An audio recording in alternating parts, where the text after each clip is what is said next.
badde manyo ogaba nsigaba waliwo abagaba nsigaba mpana bwani n'omugamba mpana kyempulidde bannange siitawaate okimmazeeko endagezaako olulimi ladies and gentlemen bwenfuna yenna lulimi munaye njagala muntu basimwennyala kati that lulimi bit I'm still thinking about it. Yeah, fine, I understand about umwenyala. Nange by the time I agree to kiss someone mbansazeewo nga mwagala. Certainly if I can't kiss you, I cannot. And obuze obwelina munange. That's why I'm pretending. I don't pretend. I can never pretend. Era kiba kiganye. So I'm pretending. Sisobolera bana ne wonyaba wala ba pretending. Nnyo cause me I peck nzo kupekinga mutwe me. Muvire ngamviro nonyayo chimvirizo omusajja. Nogera ne matu. Amatu ago sigezangako. Amatu kubanga ba. Nenzo kupekinga mutwe like no mkweka ngabona nogama kati let me do that job. Ate kataomba mpiseyo. Just nkwayo kambo bidi. Ate nga full body massage no lulimi sibo ogambye. Ba full body leaking. Naye ngenda gezaako muteekeko yoga tobe. Naye ajja kulumira ekipooli. Ate hana abaawo omerera nnyo. Hani akasikata no sikatira munno namukola otya. Tukole tutya. Ice cream ayinza okukanga jjajja bannyogoga. Omugamba hani ice cream ajja. Bwile kinyogoga it's me. Omutonyezaako. Mbuno uta ice cream. Wanga twesa mutekako buugi. Oyagala muoti. Otekako buugi Doreen. I'm just wondering, I'm like twesa mutekako what nature twesa mutekako chai. You can't. Sina chendaba. Abane muji wako ka wine. Oh, wine is good. I've had of wine. No gamba kati just relax. No kwata wine no muyo. Kuba ama mteka no kumukala ino ko mugongo kana. Koba mkabina by mistake.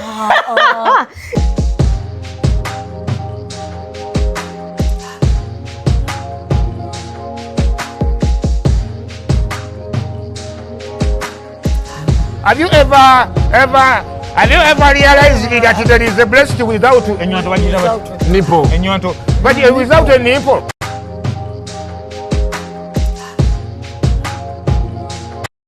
Maybe twasibye za myaka na bisi. Habla zintami. Have you ever been tired of something? Choka, this is like, isn't it week 3? Every time I look myself in the mirror ngamba banange what is this one? This is week 3 but I'm tired already. Week 3. Tunaweza mwezi. Actually evidence just after 2 weeks. Like ndaseba nyo dreads for 10 years. Kati okuchusa enviri. When with one hairstyle I get tired. Just like being with one man I get tired. You get tired of with being with one man. Banyagalanga bali different. Okuchusa ko ngengoye. You change. Just for my eyes. Not for the cooking, for the eyes. Kuchusa ko just noga. Okay. Just to fit personal hygiene. Kabulenga ne personal hygiene. No kubera n'abasajja. Lwakuba me am a celibate now. Kati gwe nakumeka now. Nakumeka. Ngenze myezi 3. Ziragera ne bagamba ngenze myezi 3 am a celibate. Nagera ne ngamba 2 years wano. Kasuku ne Zubeda. But I'm serious. Kasuku ne Zubeda ne banjogerako ne bagamba. Kasuku nagamba I'm serious. No, for real. Let me tell you. There's a time. I went through, now let me tell you something. First of all, I don't see a high libido. I have self-control. Secondly, when I get that self-control, waliwo when agenda mu weba menyo mutima mukwano nali manyi nti he was the love of my life. Love of my life yandagako shattered my heart like this. Nengamba wow. So, ningina mu depression for about 2 years. Ngasagala basajja ngana love. So bringing myself back, to even bringing myself to that place of loving me and embracing me and, self-love and bichi. It took me some time. So, nageno kulaba nga 2 years in. So I think I spent 4 years nga I'm celibate. Aiseonera. No, anti nkugamba nti I did 2 years still but 4 years nazikolako. After the other heartbreak nali neji. Whatever deko abantu bachawa nakugamba mbuno kati ye afuse munani. Wale heartbreak ekutabula. Yenze. Nafuse munani aboluganda bakona ab'emikwano teri kuddamu kwegatta. Heartbreak yakoze ekya myezi 3. Bakukoze ekyo. Basajja babi. Ndeka bukwa. Kati I'm now a celibate. By the way, I want to do 5 years. I want to do 5 years. So msajja gongenda okuddamu ofuna after 5 years. You're going to be lucky and you're going to enjoy. Oh God. Mpulira. Yeah, kati now 3 months.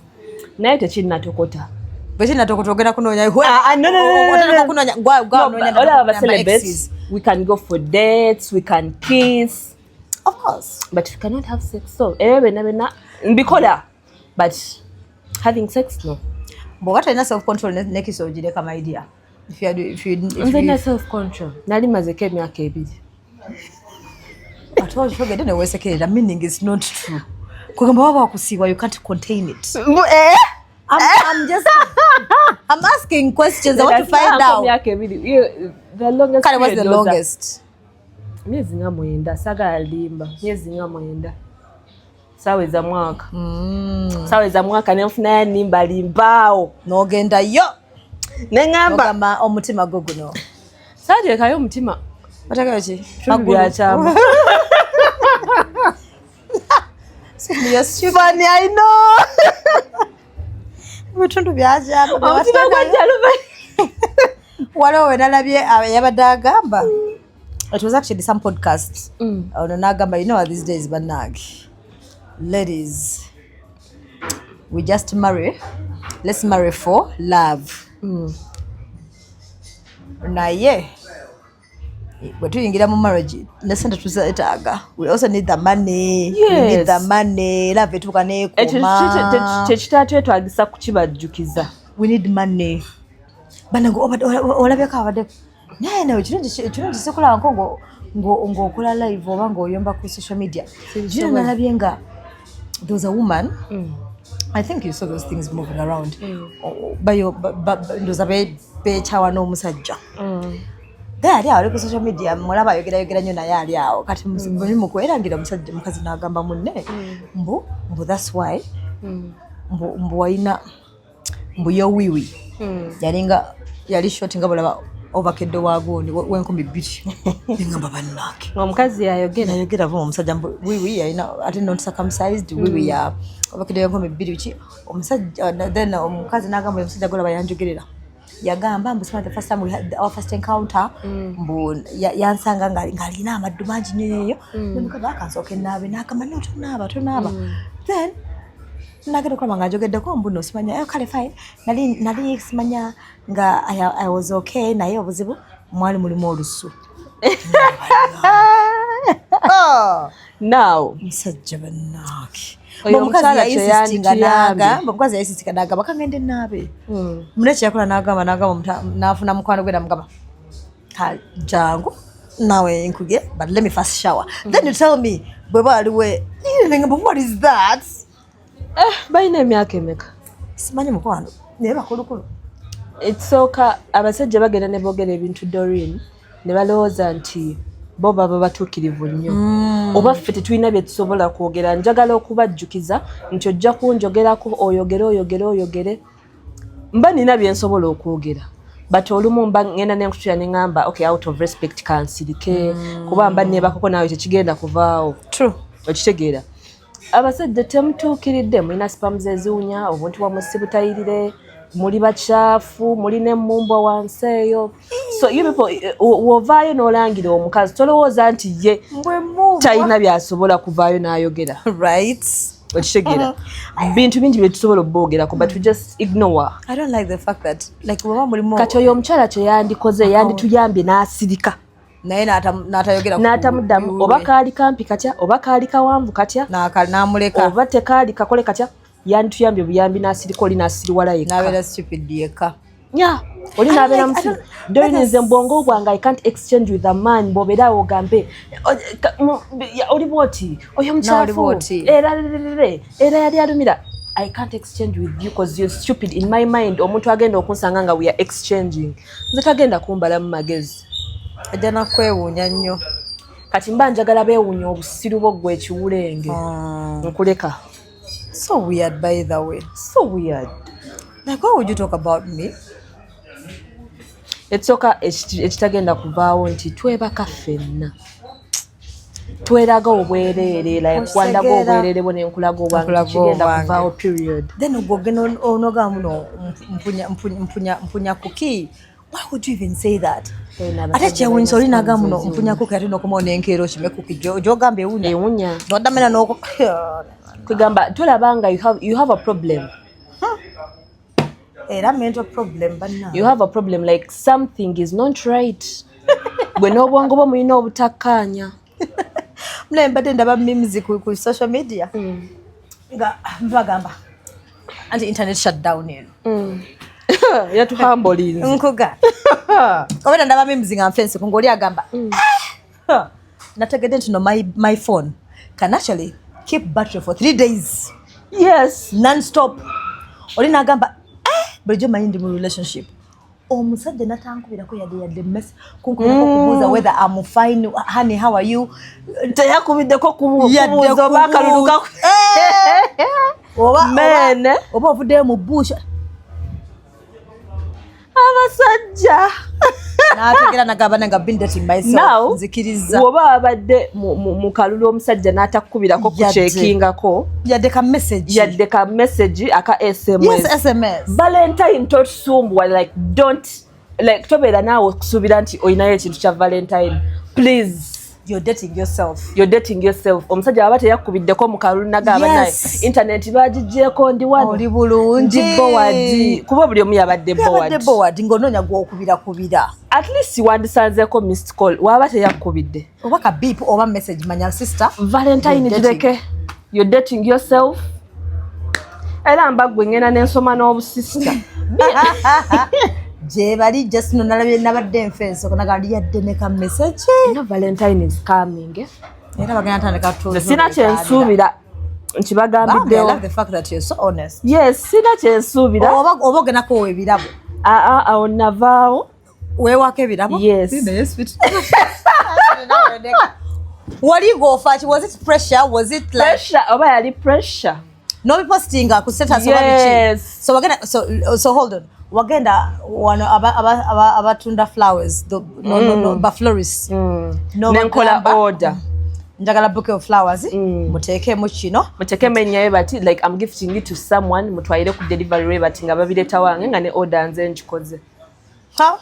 By then, no wrapping am sent, no say wow, what just wrapping am sent, just flowers, no chocolates. Then no okogamba, oh my god. Nembi posting ane ngamba. Yes, finally babes are chikoze babe. Mbeze. So, Bambi, don't be shy. Waba tubakuwa date labo, those are normal. It's okay, it's not normal if we're in a relationship. Let us celebrate enough. Oh, you know what you're ku Valentine. Okay, ma. I know. I know. Sina chesi.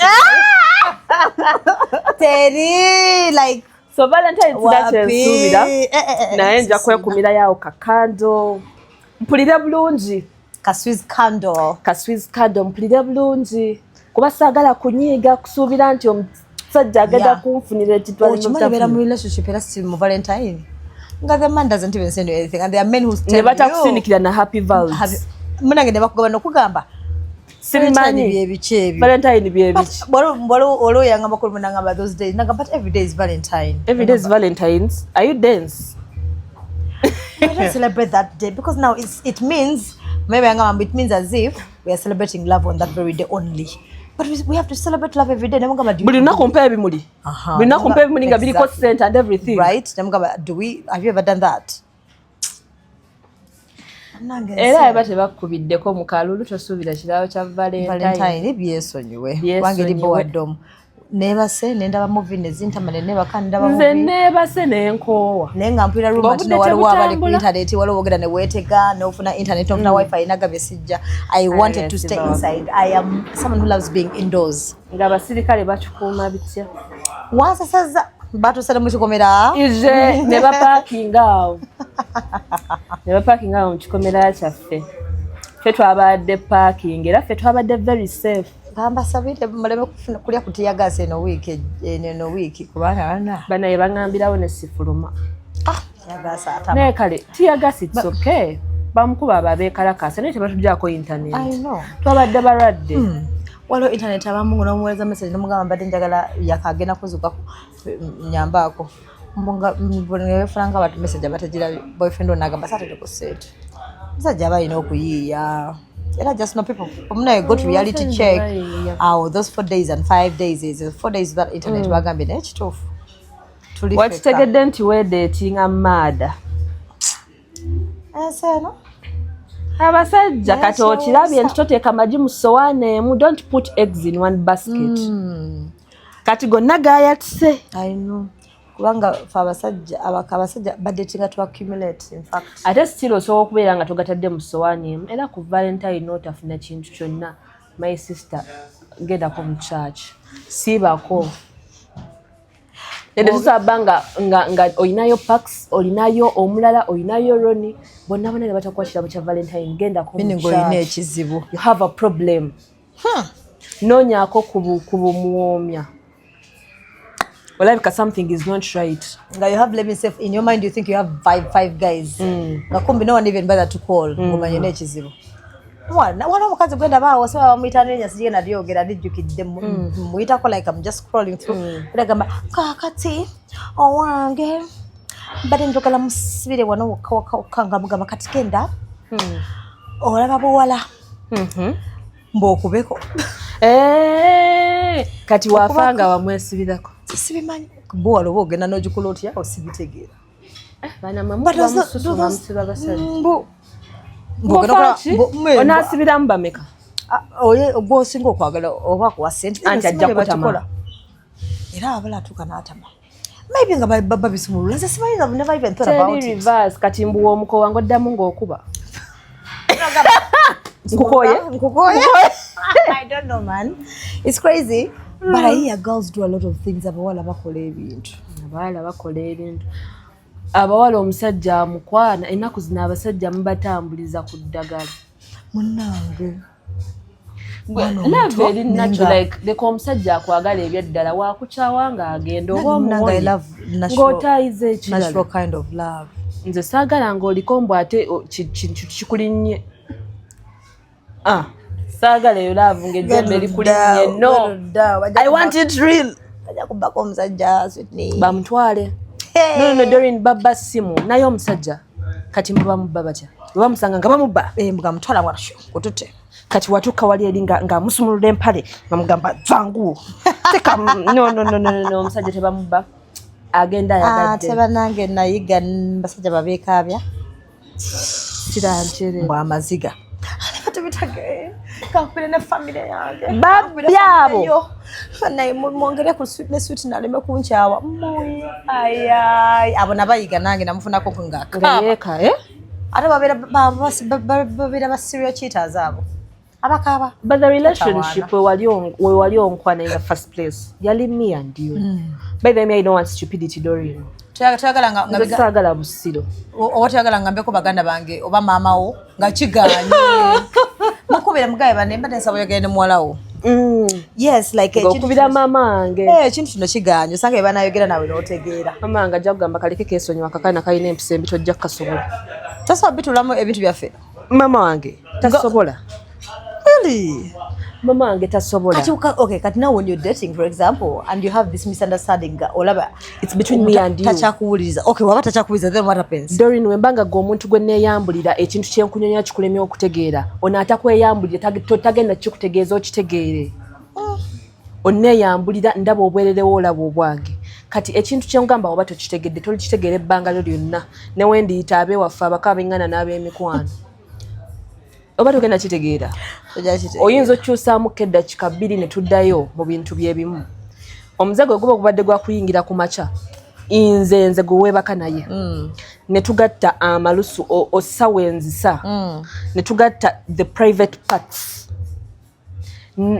byondesemu byonna nange byotute like whatever ekintu kyenkugambye ngamu naye ekineeno n'otawuliriza nze owuliriza oli gwoteebaka naye no kiba kigaana tulekerawo obusiru kingalo neyaŋŋamba nze olaba nembeera mu relationship nga ndi mu relationship ne pax mune tufuna obutakkanya nga buli tufuna obutakkanya akubira ggwe nkyawa ggwe lwaki owolooza mbuno nze ne pax tulinamu ekintu sikyawa ggwe nkyawa oli okyawa oli lwaki abakubira nze mukwano gwo okumunyumiza what's happening ati newaliwo okubanga ng'oba kyoŋŋamba siri kiwulira naye gwe buli wetufuna obutakkanya ng'okubira oli yalina obisootinga nga mikwano gyange ogikubira gundi nno yanobye yagenze takyaddamu masimu obuntu bwone bubeera eyo obuzina bwammwe buli eyo obusajja bomba sibulaba you better face me netukyogera kinga nomuntu yangamba oba oleko relationship oyina gamba bless have space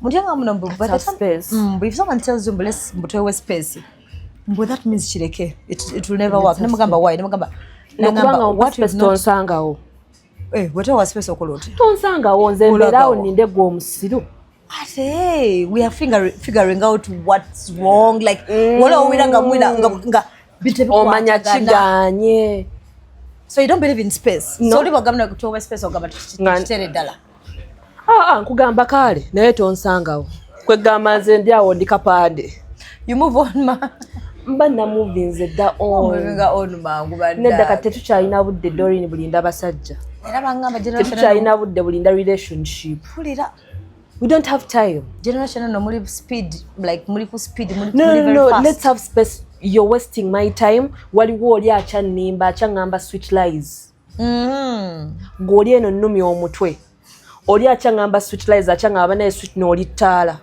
nze lyebbi nasirirabanga obwo obuwanvu sibulabanga nze sikulabanga oli kalala wenkufuna mba mmaze kati ng'oli eno oŋŋamba let's have space wait for me oli akya planning other dates you know Sweetney let's go here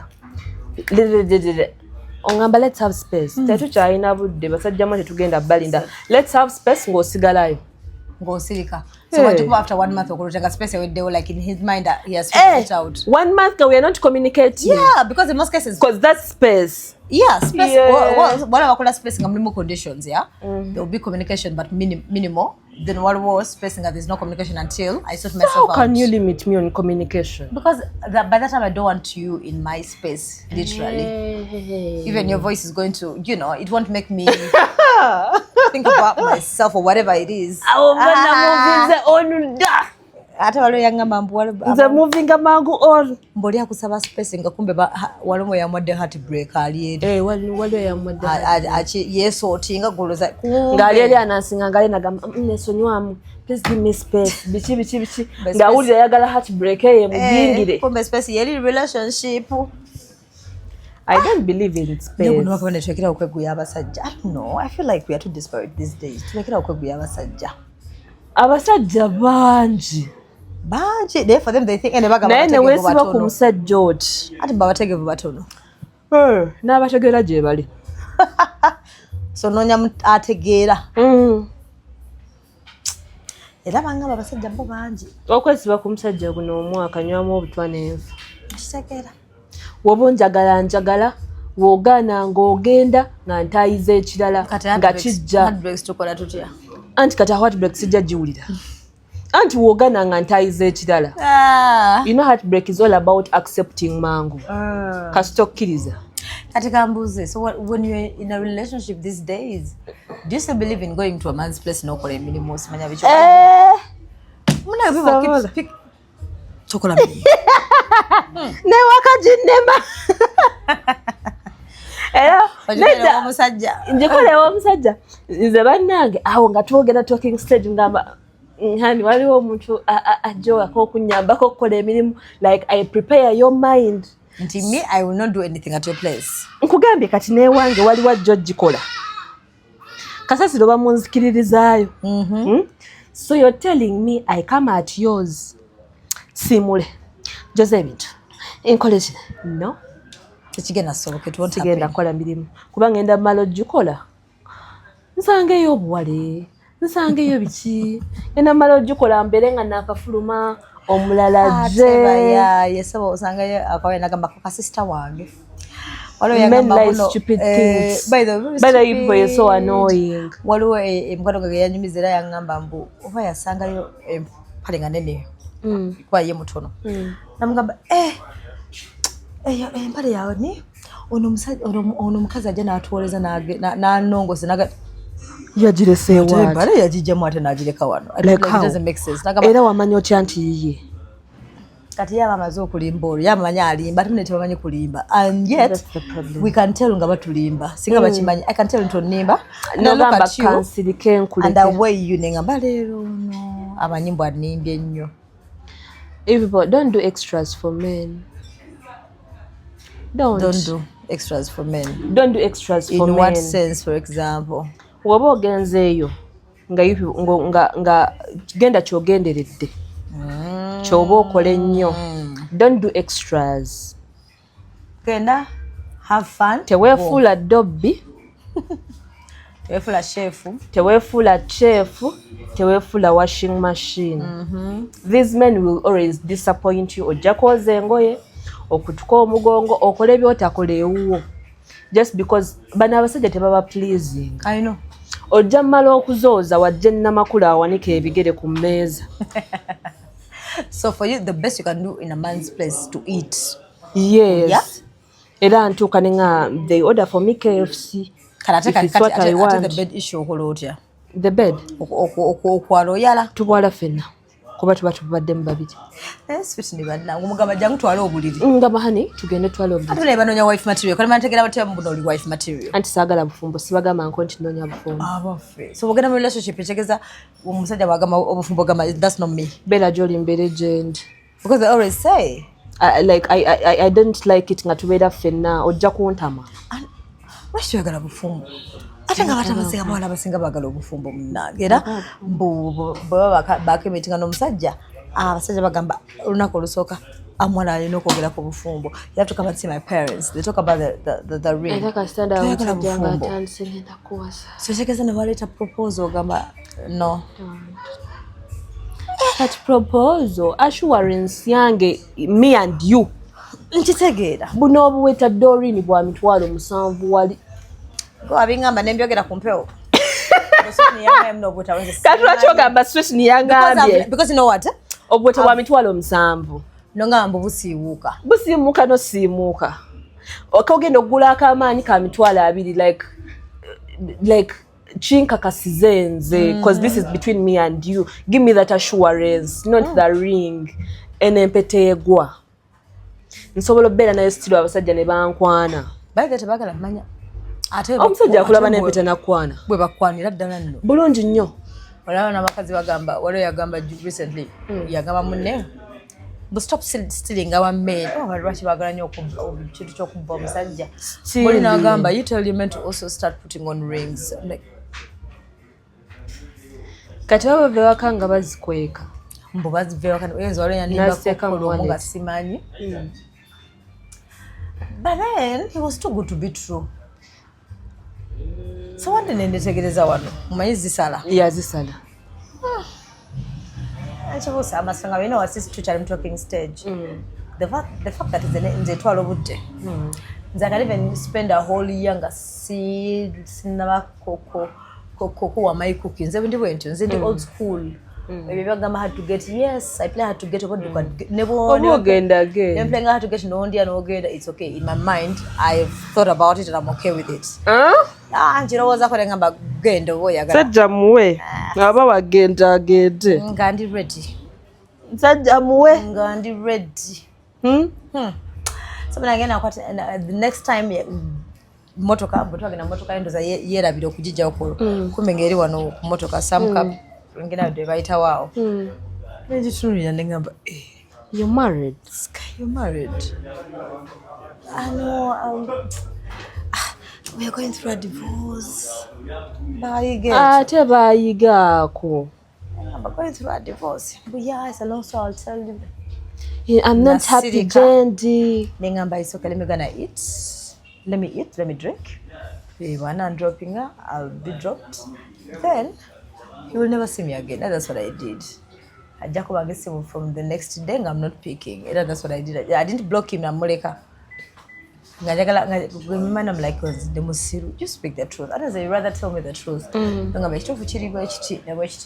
they say, hurt me with the truth, but don't massage me with lies. With lies. Because I mean, God, the truth, when lies always come out. Yeah. But the truth sets you free. You rather tell me, hurt me with the truth. And I'm man. Omuntu yenna atakulimba in my mind nze oba onjagala ayina kiyinza obbanga kirumazi gwe kiŋŋambe than you lying me. Wali wagaseko sente n'omusajja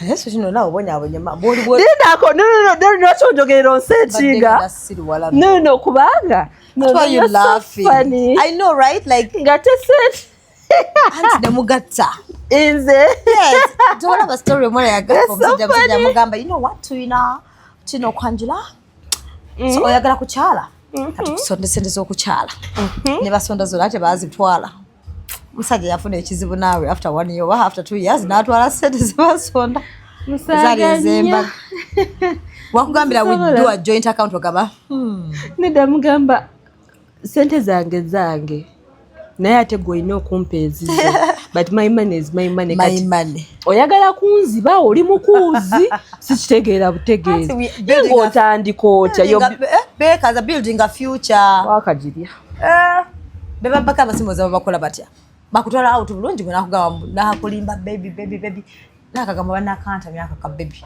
nalyoka akwata esimu nagamba ko simu yohani ngene ko esimu tulinayo ku bunya bupya obunya buntami buhani bebu hani ananga waliwo kuyita baby n'olya ng'oyagala muzza aba boda oyitawo baby nuka manya ki mukwano sweet kamonde bitebijja mbadde manyi gw'oyinayinayoko siyinayo mukwano nze what I do if it's a name I shorten it like me some people call me D, right? So when you call me D, that's good. I even get goosebumps. That's it. Right. So others call me Dodo. Dodo. Tell you those sweet names were so it about partner about baby's okay. Baby's okay as long as kubanga uliomba muita baby bebu sweet and or bebu andekemu bebu asikuddamu bebu byebiki naawe bebu yo musajja yaseya akasembayo ya mpitali nnyaki waliwo mbu sweetheart wabiwulire naye sweetheart nga kiwanvu webale oyagala bakole batya sweetie kale ebintu ebimwe you better call me my name mmesamba yakuikanga atya but Sweetney is good kati okumpita bebu sweetheart call me by my name like Sweetney. Mama yakitegeera atya like right? How very unique Sweetney ate nokufuna omuntu nga yina olyogera obulungi waliwo omusajja gwe nakyawa kasa yampita Dolotia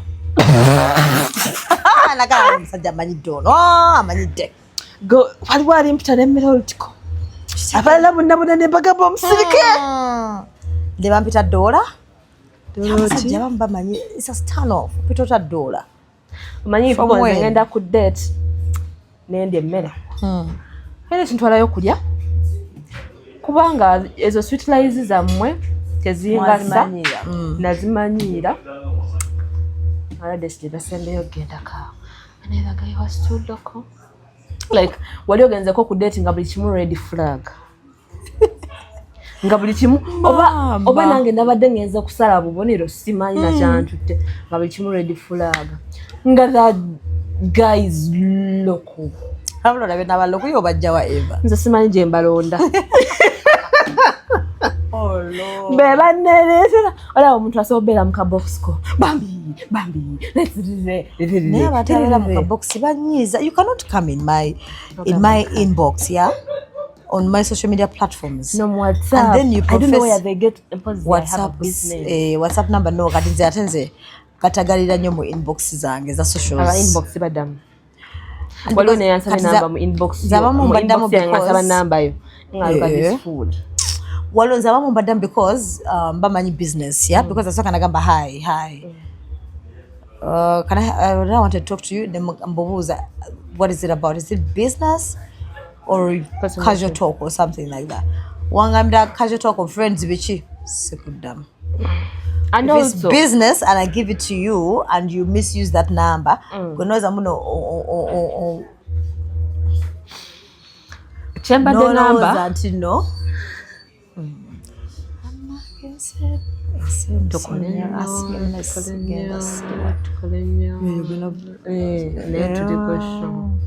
I'm lying down.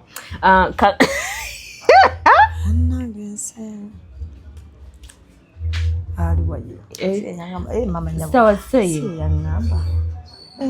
Naye bayinga yetala nnyo naye. Oyina omulo. Agende yetala nnyo. Atwala obugulu. Atwala n'ekitwe. Yejitagira gwe. Nedaba yetega gwe. Mutwale wawe buy one get one free. Nagunda matatu talina nakabuto. Sagala bobuto twajiba. Waliwo yajja nagundi. Leero tazina gundi tuzanye. Atakwesibira takwesibaako tatu. Yajja ne matatu. Tuzanye matatu. Onkwanira ku matatu ne banna. Okay, kamanyi. Tugeya bambi. Anyway, mbazi mbadde twogera ku omuntu oba tomumanyi. Ng'omusindikiza message. Please be like, hi Doreen, my name is so and so. I'm here for this. I'm here for business. Naye togamba hi. Ababa hi sibadda. Hi, mbwala abagamba hi ne bedda mu mwaka mulamba. Hi, how are you? I'm fine. Hi, how are you? Hello. Kati hey, hello. Obo budde sibulina. Abo ne bakolima. Era wensindikira omuntu mugamba. Hi, my Sweetney here. I would like to give you a business. Naye sigamba hi. Nze kana literally bwe ayitawo. Haliwa situ. Mama benze. Ingali jatu. Kuzende zaina. Haya damgaga tabana nyamba. Nayo mgaga mtandiko nyuma taina nyamba tonyumiza nawe. Nenze shoni. Nene perfume ngasi ala tudde ka tula eva yeka taina ngasi with the perfume. Ebuje kwa perfume sijiwulirangako. Mwaka meeting emirundi emeka. Gum. As if it's been multiple times. Duliri oba mutwanjulira wali. Gogomu ne waliwo ne rotajja. Najja. Najja ne tuza kawo. Nakunyumiza. Samala buna chai ne ngakanzuke. Nze sina lusonda bigambo bonna. Ngakanzuke. Ana msajja musirise naye. It's soka some people. I know, right? Ngamba namakula. Abantu babera backstalking. Bas. Nakula byose kanoga ye banana. Ate batulabira ne batulawa. Kugamba do you I want it when you come in my inbox, yeah? State what has brought you there. If it's friendship, walo kuma chance jeko wa yamugambye. Angambe, hi Doreen, I've been following you for a while. I like you. Can I have your number? I'm not always on TikTok. No, I'm not going to give you a number, but thank you so much for following me and blah blah blah. I appreciate it. But okay, but just for formality. Hi Shan. Just for formality, just to say hi. I've said I do not give up my number. Doreen, by insisting, I'm insisting is actually good. Okay, you know what? Now you're trying to piss me off. When I tell you no, I mean no. But you come to Rosa Munomba to take a yes. But anytime no, must go to Bagamba no. No, it's no. Like Nambineda. Right? No, Colachimbasigana Kiliza. So no. Chiakana chanonya kosemensirikira. Nemugamba by I'm this close to blocking you. In fact today bade bantawanya nnyo. Nera nengena na Facebook inbox ngabali muri bali thirsty. Then waliwo ono yakakula I love you. How do you love me? I want to marry you. What do you mean by want to marry me? Wakansindikira message, hi Sweetney, hi my love, hi sweetie, hi babe. Like you people, men are so disgusting. No deko ngamba katola ngambe kuba chambu simanya. hi darling, whatever. Mbadde, you know, I like you, blah, blah, blah, but I want you to come, you know, for vacation. This side of Germany. I came to relax. Okay. In my head, I'm like, why? How is your vacation? But like, sichitegera watching about chinyambire wamba join you in like Germany vacation to do what exactly? Nemugamba, why would I join a stranger? Like Mbu, you might miss out. Like nemugamba, how is your friendship beneficial to me? First tell me, how is it going to be beneficial? And I go, oh, okay, dear, I'm sorry, but you, oh yes, I am. Mutama. Era oli wajja mu inbox nampemula muwemula nange ne mu blockinga. Toina budde. Sina budde bane nkowa. You gotta hi Doreen. I mean, hi my love. I love you so much. I want to marry you. No. You love me so much from where? Since when? I've been watching you. Can I take you for lunch? You're too much. Waliwo nabane n'abantu nogenda nosaba business. No tukaina ku disrespectinga. Nakwatirira webale kubanga agenda kuwa business nomunja kutega akasimu ate no, but actually those are big people big positions abali mu parliament ne bagamba jango otunze kando notukaina agala kukwatirira nakwatirira mba oba ayinza no jikuwa oba nagamba ngenda kuwa business naji promisinga then nagamba so can we spend a night together you people muli basiru spend a night with who business no muntu byanjawulo sizenga netunda nzize ntunda business like I have a product that I'm selling. Can we spend a night together? No. Idiots. Choka, these are the people abali mu parliament abatuteeseza muteesa bikiba you slap one MP nja kuslapingayo MP omu oyita abasirikale mbagamba obadde osaba I will slap one MP. I will slap by the way tujja kuvaawo biwadde abadde asaba ata nnemeddeko anemezaamu I will slap you one day. Or you manipulate them, or another time you feel as if you're going to waliwo gwe nayira chai ulimba ngakukwatirira nnyini wenna kwegamba obwenzi wabuteekamu nnyo n'obudde just imagine nga mukyala wo yakafuluma nojja mbu you're hugging me nja kuba MP oyo wachayi baba wakola otya oyo namuyira chai sadduka no natambula it's okay gwe mpitira security oba ngana okufuluma nze njaleko ka video nka posting ku TikTok MP gundi abadde ayagala kukunkwata ne muyira chai banganya ofuluma kagendeyo ate abaana baagala ebyonoono oyinza okutrendinga ate mujjukidde n'empulira n'obusungu akoye mwogerera pakisa jakasa wegaana naye bayinza okunkima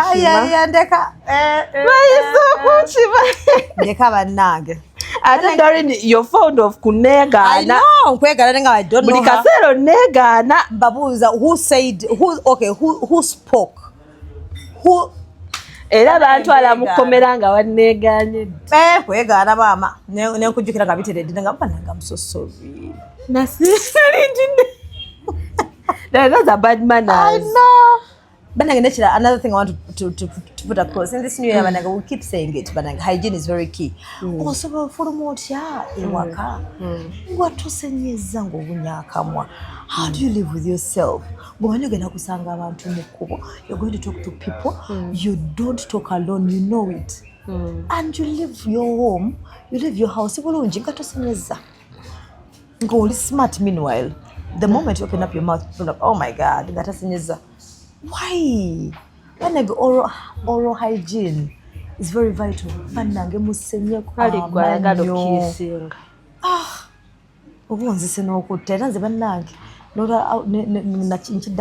Out for date and breath.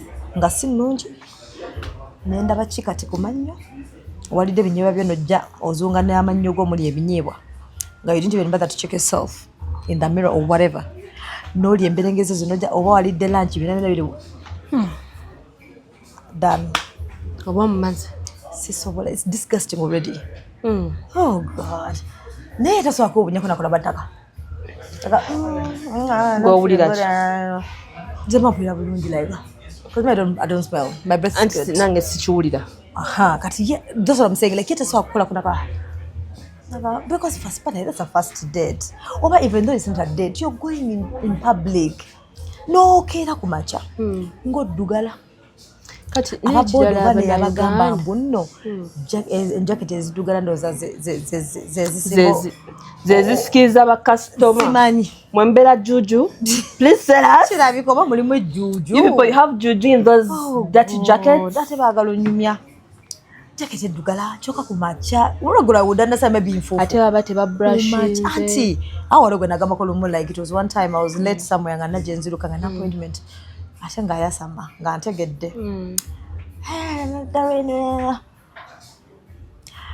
ntula ku border ayina kukunya ngampulira breath ewunya like mulimu waraja it was around 10 am nemugamba sebo onyede waraja in the morning mayinze nze mbuuza nagamba neda mami namunywedde kiro nemuga first of all siri mami tompito kiddanga mu bulamu bwane bwoyita mami nabataba neyisa madamu that word anti ewammwe tuli namba mmeka ndeka kati nangamba nedda mami namunywedde wala wakiro kakira bwowulira nemugamba ovudde ku makya nova mu njuyo nowala giwekiro nga tusenyeza ate oli mu kwogera ekirungi yeetonda nemuga kati mbadde nsaba osirike tugende nemuga naye wendaba ng'otagala anyway ngenda gamba you stop oli anvuga nentuuka bulungi but negamba abakazi bano babeera batya oba nabo bawunyakamu oba okuwunya kwe kubawa appetite era nno kyekomanira omuntu koze empunyiriza ate like nze empunyiriza Doreen like majaga nembeerawo nempunyiriza omuntu like I don't know mukikola mutya nze njagala nnyo omuntu omuyonjo kuba nze nsobola okukwata engalo zo like nenziteeka mukamwa nze nteeka ebintu mukamwa maama ng'engalo zinwanya kye mukamwa no like nenkwata olugalo nembeera okwo nenteeka mukamwa lwaki tolina lulo tolina lulo manjagala lulo ngulu omusajja olunula ki mukamwa ako anti wange ntwaddemu so mugamba bring your finger no okola oti simanyi nawe lwesanga lute naye nange nesanga luli ako kapya nga muli olwo tulya nga muli out muli waka nogamba leero olugalo I find myself ngoba nkutaddeko oli romantic mama nomugamba kati emmere eri wano ng'ayize nawe gaayako ndeko alekerako anti yagamba yegwa agaya ka obiti nomugamba kati ng'ayizaako nange nomugamba emmere gyogayiza kati ogayiza kati nze mpa mmire njagala ekyokunywa nesooka nkiyita mu kamwa ke waba soda nesooka nayita mu kamwa ke then namu nomira nemira banaye aba awooma oyo soda awooma nayita ebyo tebinsanganga ebyo byenzagala nga nomugamba yita akagalo bebi olemwa nkayisako amanyo gange ate amanyo gaye gasala nomuteekako kahani wano nogaleeta olugalo olemwa nga lollipop nze maaka gasooka okukomba omubiri gwonna nenkutukuza saaki lulimi omugamba sooka onabe bebi bwojje wano kindekere nze beefuna baabayonjo siganye ayerema mutandikirawo ntaga amazwa naawe nomugamba gwetuulawo kankunaaze n'olulimi kijja buzisa kolo nga lwakunaaza lulimi ng'omutaddeko bwat ogula ice cream n'omunyogoza naye kuba tekuli kiriko yo kenyini aba mpomeranga ice cream n'omugamba kyuka ng'oma kafaanani nno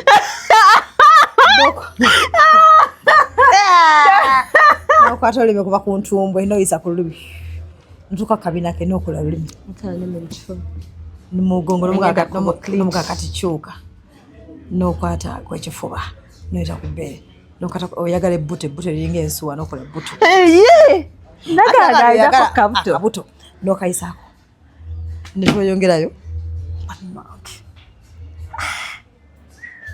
tukakupati jenjagala nembera stuck there nogamba hiya sivaawo mwaba tuyogera abasajja Sweetney gye tubeera no gatukubakuba banne gwe oli wa lulimi Sweetney nti mba nkwagala njagala kulya wenna olulimi sirugezangako bannanze olulimi ntandikire wadde olwini ndoza n'owaana takatono n'omugamba nze siri waawano wadde yaya yonna nze nze sigaba badde manyi ogaba nsigaba waliwo abagaba nsigaba mpaana bwani n'omugamba mpaana kyempulidde bannange siyitawo ate okimmazeeko endagezaako olulimi ladies and gentlemen bwenfuna yenna lulimi munaye njagala ntumba simwennyala that lulimi bit I'm still thinking about it. Yeah, fine, I understand about umwenyana. Nange by the time I agree to kiss someone mbansa zeewo nga mwagala certainly if I can't kiss you basi I cannot and obuze bwelina munange that's why I'm pretending I don't pretend I can never pretend era kiba kiganye so ako pretending sisobolera bene ne unyaba wala ba pretending nnyo cause me I peck nizo kupekinga mutwe me muvire ngambiro nonyayo ekimvirizo omusajja nogera ne matu amatu ago sigezangako amatu kubanga ba nizo kupekinga mutwe like n'omukwezi nga bwona nogamba kati let me do that job ate kati awo mba mpiseeyo ndesi nkwayo kambo biri ate full body massage n'olulimi si bwogambye ba full body leaking naye ngenda gezaako muteekeko yogurt obe naye ajja kulumira ekipooli ate hani aba awomerera nnyo hani akasikatira munno n'amukola otya tukole tutya ice cream ayinza okukanga jjajja bannyogoga omugamba hani ice cream ajja bwowire ekinyogoga it's me n'omutonyezaako mbuno owuuta ice cream wanga toyesaba muteekako buugi oyagala muota oteekako buugi Doreen I'm just wondering I'm like tosaba muteekako what nature tosaba muteekako chai you can't sina kyendaba oba ne muyiwako ka wine oh wine is good I've heard of wine nogamba kati just relax nokwata wine n'omuyako kuba muteeka no kumukalaini ko mugongo kana koba mukabina by mistake nonyayo ugabe tewenyinyala sango olyeri okimazeeko nno naawe oli biri gwanena at least mukifuba paka kukundi ne wansi wekundi wansi wekundi ngononya wani waliwo kyawo waliwo ti simanyi nonya wansi wekundi kyekiriwo etama abasajja balina amatama eno shewedde buli omu agende emirembe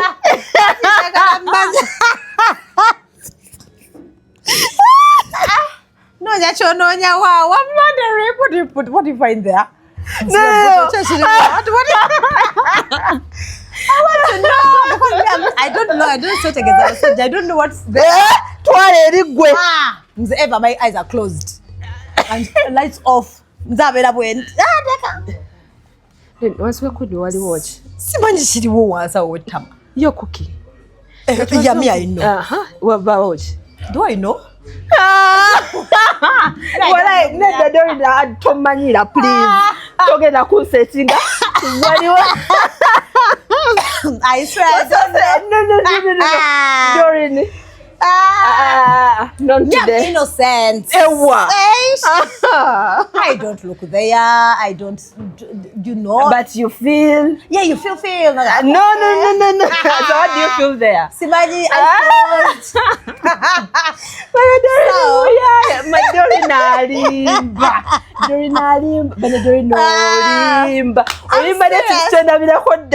The serious. I'm shy. That's how bad it is. Like, I don't know. Kwetegereza. Sweetney wagambye once we buto.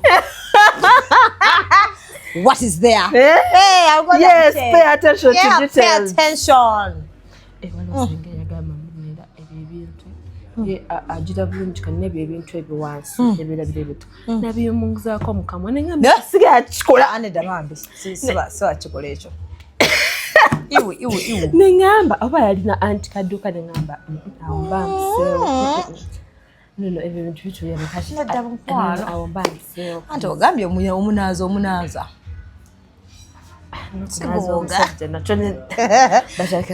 but you birth with your partner, right? You don't birth with a partner. Why? You're shy. Hey, yeah. Ha, nyezo itika. Nzijukide wama.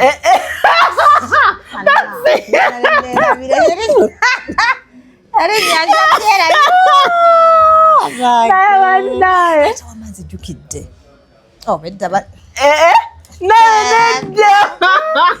And tujogedde muse. Yeah. Webakolako webatse. Yes. Bengolaba. Adabane ngale abananga kugabya invisible. This life. No balance. No balance. But it's okay. Banange, zona shegenda tutta. Era ne baksa ngeke bana sogera amanya gw'abanja kuyitika njogere erinnya. Ngegwama. Kati tunda kando zo tuve wano. Olebe kuyitika be. Nera abagala mugule. Ayi tugera mu Valentine. Kale bwo bwavu ndi mwavu. Mu support. Banange ndi mwavu mu support ge bana mwe mugule kando. Kati nze nabanyiza wawe nabagamba nti kando muzigule kiyamba. Mwe nali nsaaga. Ne batajira ddala. Kando muzigule muyamba nze. Kando muzigule nze simanyi oba nabanyiza mu nsonyiwe mugule kando. Kazi agenda alakola live ga yeka aliko nga yeraba. Nene live negeza. Ngabaita mugule kando nenga aliko yeka. Amuyamba live sijukoleranga ko. Kankubule live abakando sibakoleranga ko live. Bali balabe nkolera live. Nga muliko babeka babiri. Mbakonze kanga nera banze. Bomuyamba no itawo nalaba one person n'abana avao. Katwalo entuketsa nempozi nyine ninda ja nembagamba tunda kino. Ngendo lengera ne sente westantu sizza mugule kando. Sisobola bela ku live nga njogera nzeka. Right? Mugule kando. Mbona abona. Like I'm not okay. Kuno mwaka mufu. Kuno mwaka gwafu atubanja. Bahali envi twagala chusa mutugule kando. Mugule kando. Look at my nails. Look at my hair. Please buy candles, okay? And please, you men, if you come and you want to buy candles, let them be candles. Yes. Jango yagala candles, we yagala ne candles endala. Kati obo yagala bidala, please be straight. Tojira mnaini ya kando. Business yanga mulekera ojikuba bisirani. Bajikuba bisirani. Like jango ekintu kyoyagala bera straight. It's okay, tontya, be free. Nzo sikuba abantu cities. Anti mna abasajja babagamba muno no ebaluma. Nebaluma. Mugamba no. Nate mbanganyiza nokulimba. Bashimanya no gamba mbo. Kamusabe sente adduke. Aba abasajja tebaddu. Waliwo abasajja ngane. Okimanyi otisaba sente nakyo nekiberawo. Nekikuwa. No gamba kansaba akakadde kidduke. Nasigala. Kigenda bakyakakwana. Ekyo kinkwana kansaba kadde kidduke. Nakakuwa nasigala. Naye yaze ne budget. Ati bangana nabo bajja ne budget. Ajja ne budget nagamba nomwana ngina muspendingirako obukadde 10. Bono musaba yako nakakuwa. Bubi nabo kuwa. No damu nomugamba obukadde bubi n'omusaba sente ogera ate kikowa. Kyokka gwe n'ogwa mulaavu. N'ogwa mulaavu nga kyo kiri ku mission. Then ate n'empulira mbunu waliwo n'abawala wadde abasajja babikola. Naye waliwo n'abawala bawandiika n'agamba oyo namumala. noyo mumazi abasajja balowooza batukozesa n'abawala bakozesa n'abawala bamanyi hit and run n'abawala babakozesa come slowly naye kati wensula ewuwo neŋŋenda so what hurts wonsindikirayo ka message awo oba gye natuuse bulungi oba kiba kikuluma yes like oba oyagala that night when we made love the next day nga ngenze buuza obuuze oli bulungi watuuse bulungi kiba kikuluma omanyi muno badduse tewawoomye it comes off like that ate by that most women get hurt by that word okay by that I mean like kale wali eri oba okiŋambe akibanga nti obadde oyagala biri byokka so when I go China mugaso so oba oyagala akukubire the next day wakiri ambuuze bannange watuuse bulungi ampoomera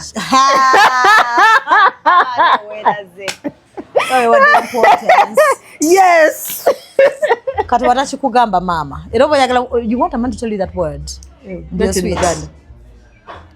ebyaluganda bisawa ninga weird yes you have to it's a must it's not a must if you know era wemba siri tokyogera manye so that means if you don't get that compliment ngomanya kigani yes oguddako nga nywa more okra more pineapple more those things more okra bushera what else ngamba kakati kankwetegekere nyebi okra bichayawo onampulira onandaba tuwulidde sijja kwogera bingi sijjako kumpi okufuna olutiko we tutuuse jjako wamma tumaliriza tuwe ne bugundi bwaffe tuwe omaze okukola fax jjako wamma essaawa yonnono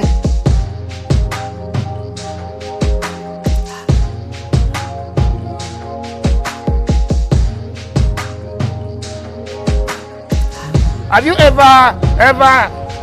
realized that there is a breast without a nipple? But without a nipple.